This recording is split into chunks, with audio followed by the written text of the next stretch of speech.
What is going on, guys? In today's video I will show you the top 3 highest DPS builds in Path of Exile 2. So in this guide I will show you a quick overview of each setup. Then I will explain what skill gems and upgrades should you focus on. Then as well we'll see what is the best gear and how to get it for both the leveling and mid game. And then finally we will go over the passive skill tree, stats, your skill rotations, and even what charm should you use, so we would be able to get the highest damage possible and much more. If you are looking for any of these builds on the website, then click my link in this video description or the pinned comment.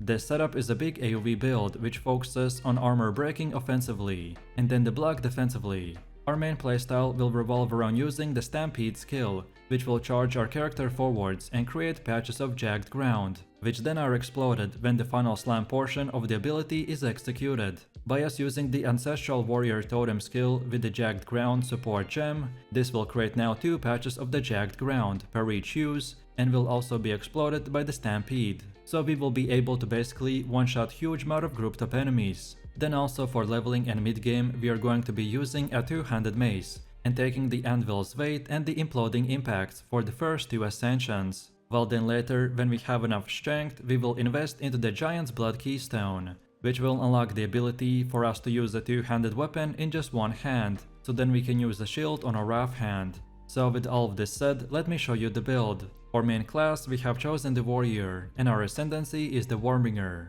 And then for our basic skill we got the Mace Strike with support gems such as the rage, close combat and maim. Then second we got our most important skill, the Stampede, with support gems like the momentum, fist of 4, brutality and stomping ground. Then next we got the leap slam with martial tempo, holy descent and culling strike. Then next we have the ancestral warrior totem with the rolling slam, jagged ground, ancestral urgency and heavy swing.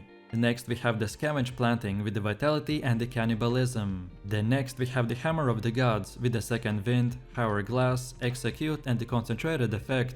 Then next we got the seismic cry with just one support gem, the premeditation. And finally for the last one we got attrition with no gems. Most of our build is structured around using the Stampede and the Ancestral Warrior Totem, so we use gems and skills that will support and increase their damage, while the rest are powerful filler skills that we can use until our main rotation comes back up, but which happens rarely as we can basically spam it 24/7. Next, let's quickly take a look at our leveling setup, which we need to use up until we unlock the Stampede and the Ancestral Warrior Totem skills. So first off we have the Earthquake skill with support gems like the Lassacrate and the Fist of 4. Then next we got the Shockwave with the Overabundance and the Bloodlust. Then next we also got Mace Strike with just the Rage gem. And finally we are using the Rolling Slam with the Martial Tempo.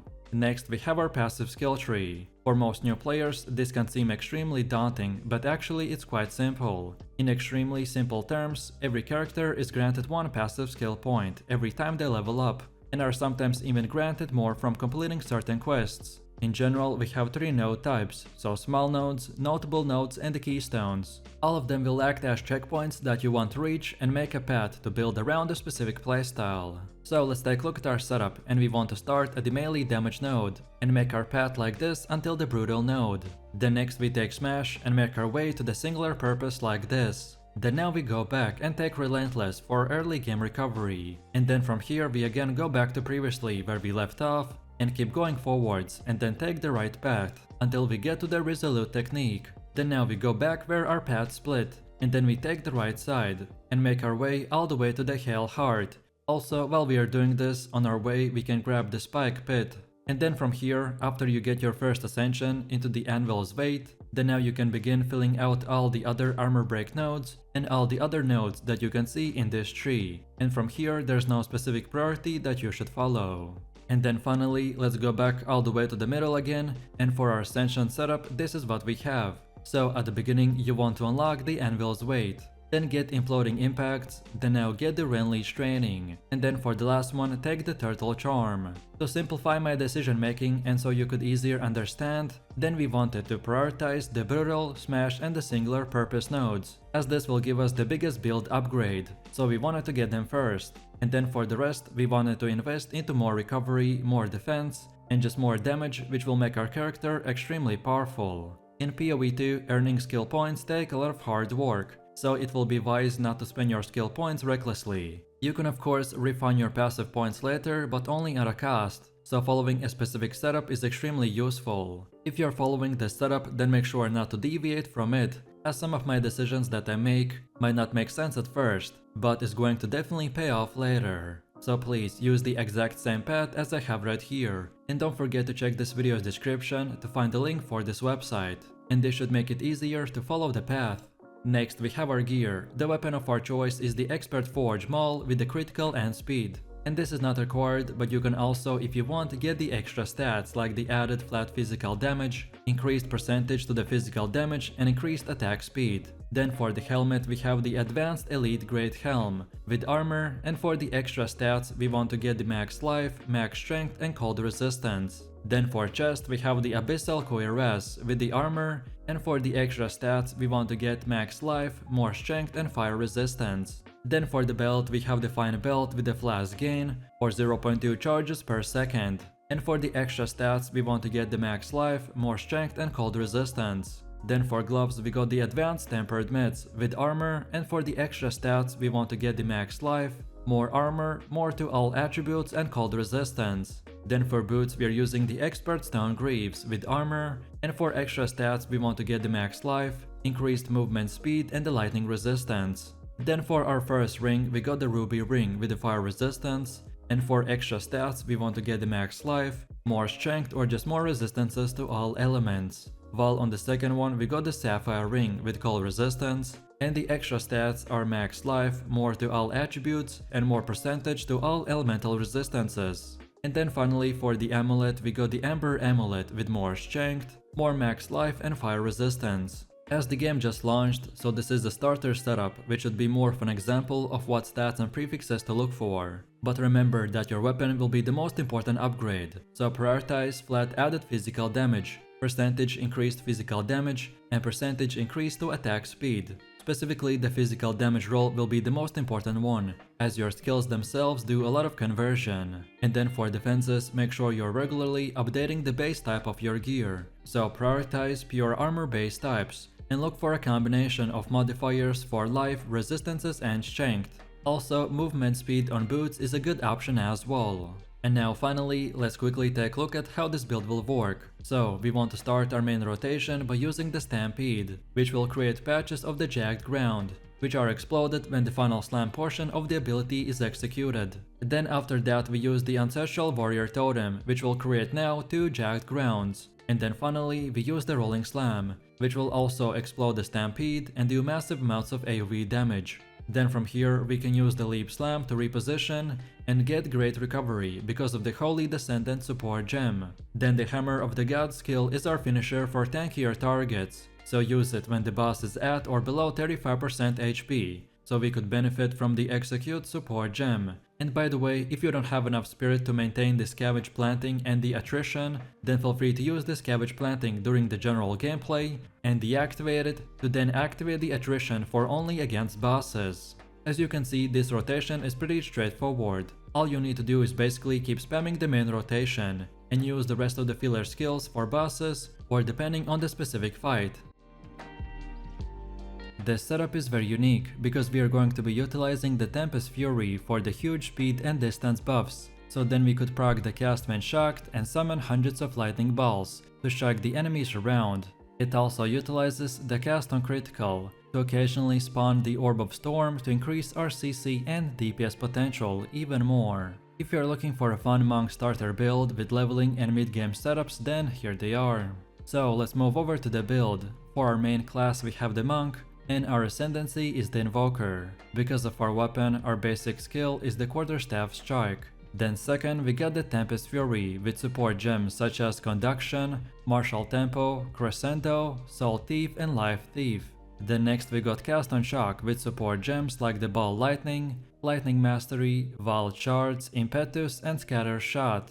Next we have Cast on Critical with the Orb of Storms, Overabundance, Magnified Effect, Spell Echo, and Lightning Exposure. Next we have Ghost Dance with support gems such as Clarity, Vitality, and Precision. Then for the next two we got the Tempest Bell and Vaulting Impact, and for them we don't want to use any gems. Next we have the Killing Palm and we only get the Behead gem. Then next we have the Enfeeble and we use the Heightened Curse. And finally for our last one we got the Temporal Chains with no support gems. Overall you want to add the Ghost Dance only after you get enough spirits from the Lead Me through the Ascendancy node. Most of this build is structured around using the Tempest Fury and cast on critical, so we use gems and skills that will support and increase their damage, while the rest are powerful filler skills that we can use until our main rotation comes back up. Next, let's quickly take a look at our leveling setup, which we can use up until about level 25. So first off we have the Tempest Fury with the Martial Tempo and Crescendo. Then next we have the Storm Wave with the concentrated effect. And then finally we have our Orb of Storms with Overabundance and Controlled Destruction. This is your basic setup up until you get more spirits and points to spend. So for leveling, just keep using the Tempest Fury with the Storm Wave and the Orb of Storms for big single and AoV damage. Also, once you get a good quarterstaff that has some combination of flat physical damage, increased physical damage and or flat lightning damage, then you should probably start going into the mid-game build. And on top of all of this, don't forget to use the Tempest Bell skill, as it plays a huge role, so spam it whenever you can. Next up we have our passive skill tree. For most new players, this can seem extremely daunting, but actually it's quite simple. In very simple terms, every character is granted one passive skill point every time they level up, and sometimes are even granted more for completing certain quests. In general we have 3 node types, so small nodes, notable nodes and keystones. All of them act as checkpoints that you want to reach and make a path to build around a specific playstyle. So let's take a look at our setup, and we want to start at the Evasion and Energy Shield and go to the right side like this. Then now come back here and get both these nodes, so the Essence of the Storm and the Crashing Wave. Then next we continue the path like this, get the Momentum of the Shoot on our way, and continue making our way up until the top and taking all of these nodes in our way as well. Then next up we take the right side and get all of these 3 nodes. And then finally from here, we make our way all the way to the left side and get these nodes in whatever order you prefer. And then last but not least, we come back all the way to the middle and here's our Ascendancy points. And this is how it should look like. So first we want to get the Sunder My Enemies, then the Soul Spring Eternal, then Lead to Me Through the Grace, and finally Protect Me from Harm. To simplify my decision making in the main tree, then basically we wanted to prioritize the 10-fold attacks and Killer Instinct nodes, as this will give us the biggest build upgrade, so we wanted to get them first. On top of this, the small attack nodes, so the 10% ones, are good as well in early game, so we get them as well. In general, in PoE 2, earning skill points take a lot of hard work, so it will be wise not to spend your points recklessly. You can refund your passive points later, but only at a cost, so following a specific setup is extremely useful. If you're following my setup, then make sure to not deviate from it, as some of my decisions that I make might not make sense at first, but is going to pay off later. So please use the exact same path as I have right here. And don't forget that you can check this video's description to find the link for this website, and this should help you to make it easier for you to follow the path. Then next we have our gear. The weapon of our choice is the Advanced Crackling Quarterstaff with critical, speed and of course the min and max damage. This is not required, but in the best case scenario we could get at least one prefix with the lightning damage. Then for the helmet we have the Advanced Brim Helm with armor and evasion, and if possible then get maximum life prefix. Then for the chest we have the Advanced Anchorite Garb with evasion and energy shield, and if possible then get more evasion or maximum life. Then for belt we have the Fine Belt with maximum mana. Then for gloves we got the Adorned Gloves with energy shield, and if possible then also get maximum life. Then for boots we are using the Advanced Frayed Shoes with evasion and energy shield, and if you can then get maximum mana increase. Then for our first ring we got the Ruby Ring with the fire resistance and or maximum life, while on the second one we got the Sapphire Ring with cold resistance and evasion rating. And then finally for the amulet we got the Azure Amulet with increased mana regen and evasion. As the game just launched, so this is a starter setup, which should be more of an example of what stats and prefixes to look for. Your weapon will be the most important upgrade, so prioritize flat damage of any type. Specifically, the lightning damage roll will be the most important one, as your skills themselves can do a lot of conversion as well. And then for defenses, make sure that you're regularly updating the base type of your gear, so look for increased mana, life and any type of resistances, to try to get them at least to 75% cap. Some evasion is also important to roll, especially on the body armor. And now finally, let's quickly take a look at how this build will work. So for bossing or large rare enemies, we want to start this rotation by engaging with the Vaulting Impact and then hit enemies with the Tempest Fury. This combo will utilize a huge attack distance and fill our screen with the lightning balls that do big damage. And then from here, if the enemies are not dead, then we can follow it up with the Enfeeble and then the Tempest Bell. As I mentioned previously, our Tempest Bell will play a huge role on our DPS, so spam it as much as possible. And then as far as all the other skills go, they are just filler spells, so just use them until you get the main rotation back up.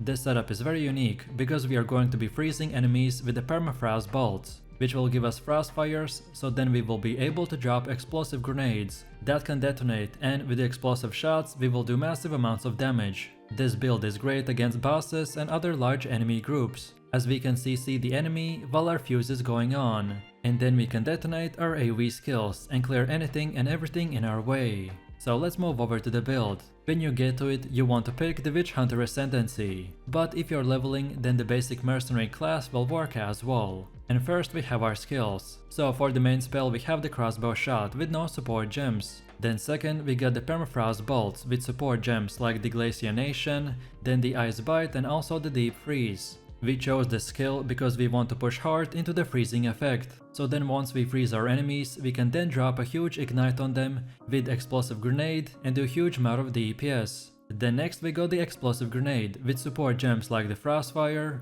Concentrated Effect, Primal Arraignment, Eternal Flame and Searing Flame. This skill just got a huge buff in 80% physical to fire damage converter. So this will give us big ignites on the bosses and provide our build with fast clearing speed. Next we have Explosive Shot with support gems like the Wildfire and the Nimble Reload.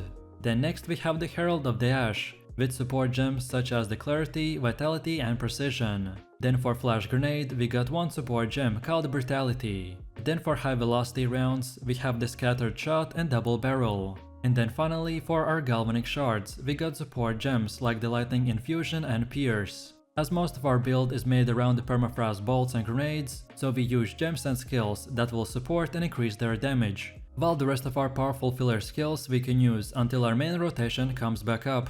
Next let's quickly take a look at our leveling setup, which we can use up until about level 25. So first off we have the high velocity rounds with double barrel and the scattered shot. Then next we have the flash grenade with the second wind. Then third we got the galvanic shards with the pierced and lightning infusion. And then finally we have the Ripfire Ballista with Brutality and Lockdown. This is your basic setup up until you get Explosive Shot, which happens from about level 22 or 25. While leveling, we will be using the high velocity rounds and Flash Grenade for single target, and then the Galvic Shards with the Lightning Infusion and Pierce for AoE damage. As I said, you're able to get Explosive Shot at level 22, which then will open up the door to detonate your grenades. Also, once you get a good crossbow that has some combination of flat physical damage, increased physical damage and flat firing damage, then you should probably go Ignite. Next up we have our passive skill tree. For most new players this can seem extremely daunting, but actually it's quite simple. A character is granted one passive skill point every time they level up, and are sometimes even granted more from completing certain quests. In extremely simple terms, at the top we have the intelligence section, which focuses on spell damage, summoning and elemental damage. Then we have the bottom right, which is dexterity section and is more focused on ranged combat, evasion and speed. And then finally we have the bottom left, the strength section, which is more melee and defense oriented. Then next we have the passive nodes, and they are split into two categories. The small passives that grant minor bonuses such as small increase to attack speed, spell damage, melee damage or attributes. And then second we have the notable passives. These are slightly larger passive points that grant greater bonuses than the smaller ones, but they have stats on them that are often closely related to the small passives leading up to them. So think of these as checkpoints to work towards. And then on top of this, we have the third passive point, but which is not entirely compared to the two others. So for the third one, we have the keystones. These are build-changing, character-defining points that often provide a massive amount of power with a downside. But these downsides can be reduced or worked towards. So we want to start at the projectile damage node and go like this until we get these three notable nodes. Then next we work towards here and get these 2 more nodes. Then afterwards go like this and get that entire right side. Then now keep going down until this circle, and then we take the right and get that whole right side, starting with instant reload and all the way up till wasting. Then now we come back to this path and get that whole circle. And then from here we just keep going down and take whatever node you want, as long as you follow this path exactly in the way that you see here. To simplify my decision making, then basically we want to prioritize instant reload first, because reload speed will give us the biggest build upgrade, so we want to get it first. Then also, once you have explosive grenade and explosive shot skills, then start taking the grenade node and grenade reload speed. Then next our path down to the crossbow wheel at the bottom is made for more damage, and the leatherbound's gauntlet and the general's binding is for more defense. And then finally, for the rest of our nodes, they are meant for once you go ignite, which will increase our damage and other ailments. In POE 2, earning skill points take a lot of hard work, so it will be wise not to spend your points recklessly. You can of course reset your passive points later, but only at a cost, so following a specific setup is extremely useful. Also, understanding the passive skill tree can make or break your character, so investing more time in this specific section will definitely upgrade your knowledge of the game. But overall, if you are following my setup, then make sure to not deviate from it, because some of the decisions that I make might not make sense at first, but is going to pay off later. So please use this exact same path as I have right here, and don't forget to check this video's description to find the link for this website, and this should make this easier for you to follow this tree. Next we have our gear. The weapon of our choice is the advanced Dayat crossbow, with stats like the critical, speed and min and max physical damage. For prefixes we have a load and additional bolt, increased physical damage, add to physical damage and add to fire damage. Then for helmet we have the shielded helm, with stats like the armor and evasion. Then for chest we have the advanced explorer armor with the armor and evasion. Then for belt we have the mail belt with reduced flask charges. Then for gloves we got the bolstered mitts with armor. Then for boots we are using the stacked sabatons with the armor and evasion. Then for our first ring we got the ruby ring with fire resistance, while on the second one we got the sapphire ring with cold resistance. And then finally for the amulet we get the jade amulet with dexterity. As the game just launched, so this is a starter setup, which should be more of an example with stats and prefixes to look for. Your weapon will be the most important upgrade to look for, so prioritize flat damage of any type. Specifically, the physical roll will be the most important, as your skills themselves will do a lot of conversion. Also, once you start investing more points into the passive skill tree, then you will want to look for stats like the flat physical and flat fire damage. Attack speed is also helpful as it improves your reload speed. For defenses, make sure you're regularly updating the base type of your gear, so look for increased armor on gloves to get the best use of our leather-bound gauntlet node, which gives 1 evasion per every 1 armor, and then go with armor/evasion hybrid for all the other items.